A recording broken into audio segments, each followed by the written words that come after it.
Section 2.2 also deals with parallel lines and perpendicular lines. So two lines are parallel if they have the same slope. Two lines are perpendicular if it has a slope that is the negative reciprocal.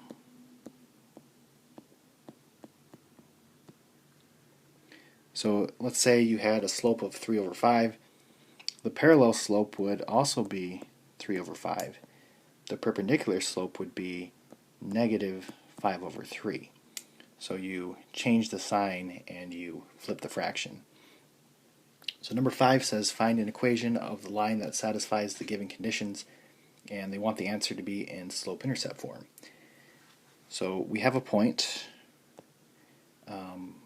and we actually do have a slope because they're comparing our line to this other line. So this line has a slope of 3, which means the parallel slope will also be 3.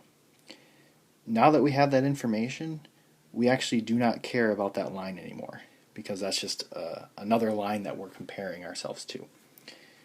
So this will be, if I use point slope form, y, and this will be x1, y1 here.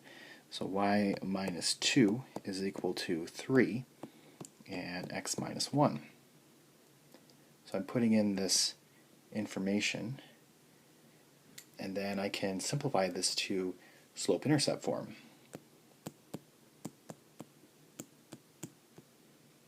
And then add 2, and that'll be our final answer. So you can see that that is a line that is parallel to this line.